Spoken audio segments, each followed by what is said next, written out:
हाँ नमस्कार, मैं राजेश पंद्रिया आपको सिमुलटेनियस इक्वेशन की कुछ बेसिक बातें बताने जा रहा हूँ। इसके बाद हम प्रैक्टिस सेट पर 1.1 को छुड़ाएंगे। ठीक है, अभी यहाँ देखते हैं तीन प्रॉब्लम दी है और तीनों प्रॉब्लम में फोकस करें तो ए के पास का कोएफिशिएंट डिफरेंट है मगर बी के पास का कोएफिशिएंट सेम टू सेम है, यानी कि यहाँ दो वेरिएबल्स है। उसी तरह यहाँ भी दो वेरिएबल्स है, इस प्रॉब्लम में दो वेरिएबल्स है और दोनों वेरिएबल के पास का कोएफिशिएंट डिफरेंट है। पहले वाले में 7 है, 2 है y के पास, उसी तरह x के पास 1 है और 3 है। और या थर्ड वाले में m और n दो वेरिएबल्स है और दोनों के पास का कोएफिशिएंट डिफरेंट है। ठीक है, या 3 है और या 6 है। अभी जो मेथड अप्लाई करने जा रहे हैं यानी method of elimination by equating the coefficient, इस मेथड को हम अप्लाई करेंगे और इस मेथड में दोनों वेरिएबल में से एक का कोएफिशिएंट सेम होना चाहिए यानी कि इक्वल होना चाहिए, यानी कि यहां वो मेथड सैटिस्फाइड है क्योंकि b के पास का कोएफिशिएंट इक्वल है, मगर यहां दोनों वेरिएबल में से एक के पास का भी कोएफिशिएंट इक्वल नहीं है, यहां सैटिस्फाइड नहीं है और यहां भी नहीं है।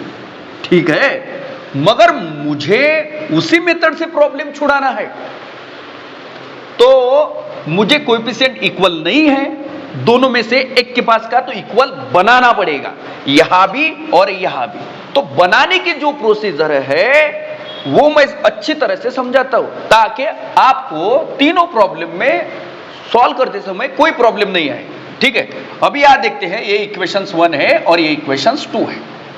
जैसे कि हमने डिसाइड किया कि y के पास का कोएफिशिएंट हमें सेम बनाना है, आप x के पास का करें, आपकी मर्जी। ठीक है, मैंने y किया। देखते हैं अभी सेकंड वाली इक्वेशन में y के पास का कोएफिशिएंट 2 है और उसी तरह फर्स्ट वाली इक्वेशन में y के पास का कोएफिशिएंट 7 है और हमें फोकस यही करना है क्योंकि हमने चूज y को किया है।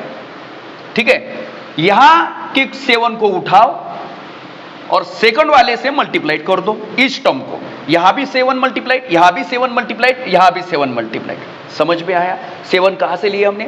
फर्स्ट वाली इक्वेशन में y के पास का कोएफिशिएंट 7 उठाया और सेकंड वाली इक्वेशन की प्रत्येक टर्म को मल्टीप्लाइड किया, जैसे कि 7 मल्टीप्लाइड बाय ब्रैकेट लिखा। उसी तरह सेकंड वाली इक्वेशंस में y के पास का कोएफिशिएंट 2 है, उसे उठाते हैं, उठाया। ठीक है, और फर्स्ट वाली इक्वेशन से मल्टीप्लाइड कर देते हैं, यानी कि 2 multiplied by x, 2 multiplied by 7 और 2 मल्टीप्लाइड बाय 10 हो जाएगा।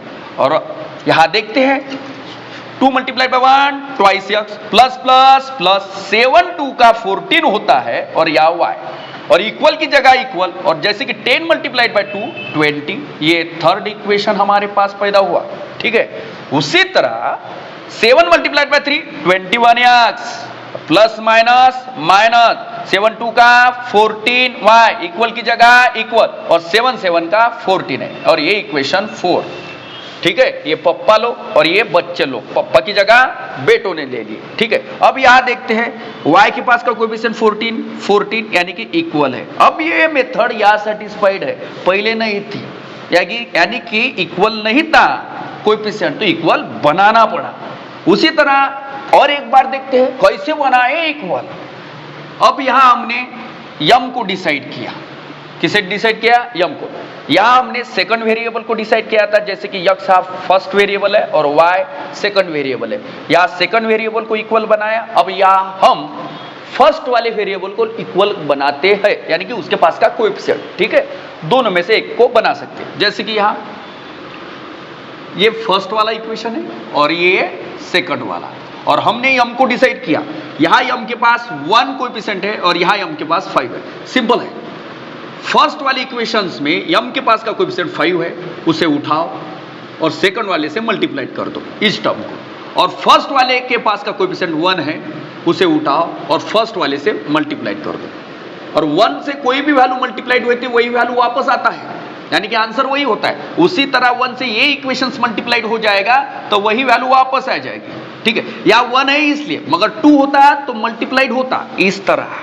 ठीक है, जैसे कि मैं 1 से मल्टीप्लाइड है, इसे फिर से लिखता हूं 5m minus 3n is equal to 90, मगर यहां वैसा नहीं है, या 5 है। ठीक है, इसे मल्टीप्लाइड करते हैं 5 1 का 5 1 यानी कि m माइनस की जगह माइनस, 6 5 का 30n होता है, इक्वल की जगह इक्वल, और यहाँ माइनस और 7 5 का 35। इस तरह यम के पास का कोएफिशिएंट इक्वल हो गया। अभी ये जो मेथड है, method of elimination by equating the coefficient, यह वेरिएबल के पास का कोएफिशिएंट इक्वल बनाना पड़ता है। इक्वल नहीं था, बनाने के बाद ही मेथड सेटिस्फाइड है, अदरवाइज नहीं है। अब तीनों प्रॉब्लम को एक ही मेथड से छुड़ा सकते हैं, और छुड़ाने की प्रोसीजर तीनों प्रॉब्लम में सेम टू सेम है, मगर इक्वल होना चाहिए, नहीं तो बनाओ। ठीक है, स्टॉप करो।